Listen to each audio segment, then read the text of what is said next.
They say over 45% of Americans believe they've seen a ghost. But what if I told you that belief isn't based on folklore or superstition, but survival? In my hometown, 7 unexplained deaths occurred within just 1 square mile, most in houses older than a century. But this isn't about a town legend. This is about one house. My house. The one I grew up in. The one that changed everything I believed about what's real and what isn't. I was just 6 when we moved into the white, 2-story colonial-style house in St. Francisville, Louisiana, a town draped in moss-covered oaks and Civil War history. People smiled during the day, but at night, the streets emptied early. There was an unspoken rule among the locals: don't wander after sunset, and never ask what happened in the old houses. Ours, I later found out, had once been a field hospital during the war. And like all places that have seen too much death, it never truly let go. At first, it was small things.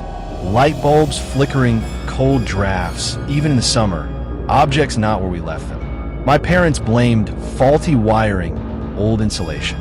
But the house was always coldest in one spot, right at the bottom of the staircase. I remember asking my mom why she never walked past it without holding her breath. She'd smile, say I was imagining things. But her eyes always told a different story. Then came the dreams. Every night, the same one, me, standing at the top of the stairs, someone calling my name from below. A soft, rasping voice that didn't sound human. I never walked down in the dream. I'd always wake up sweating, heart pounding, and the cold spot would be there, as if waiting for me. At school, I started keeping to myself. No one wanted to hang out at my house. They said it smelled weird, that the lights made them dizzy. One kid swore he heard someone whispering in the walls. My parents brushed off everything as childhood imagination. But I knew something was wrong. One evening, while home alone, I heard footsteps upstairs. Slow, deliberate. I called out, no answer. I grabbed a kitchen knife and tiptoed up the steps. Nothing. But as I turned to go back down, I saw it, a figure at the end of the hallway. Not solid, but there. It moved into my parents' bedroom and vanished. I never told them. I didn't want them to think I was crazy.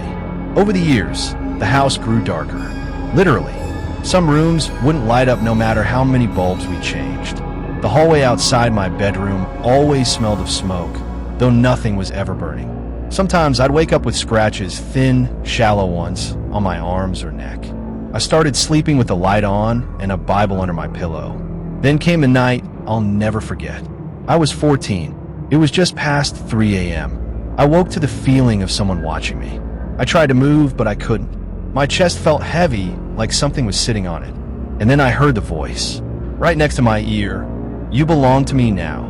I couldn't scream. I couldn't breathe. I thought I was going to die. And then, just as suddenly as it started, it stopped. I ran to my parents' room, crying, only to find my mom already awake. She said she just had a nightmare, that I was being dragged down the stairs. That was the final straw. My parents called a priest the next morning. He walked through the house, silent, and by the end, he looked pale.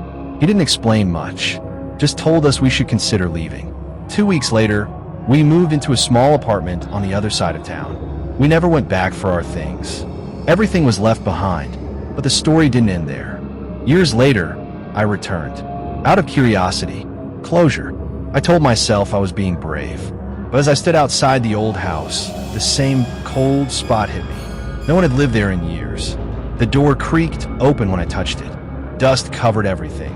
But the rocking chair in the corner was still swaying slowly, like someone had just left it. I don't know what lives there. I don't want to know. But I do know this. Haunted houses aren't just stories. Some people grow up with monsters under their bed. I grew up with one sitting in the hallway, whispering my name. And once you hear it, you never forget the sound.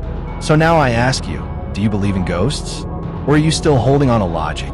Because I stopped believing in coincidences the day I saw my name carved into that bedroom wall, in handwriting that wasn't mine. If you've ever had a paranormal experience, I want to hear it in the comments. And if you're curious what happened when I tried to investigate what lived in that house, check out my next video. Let's just say, not everything stays buried.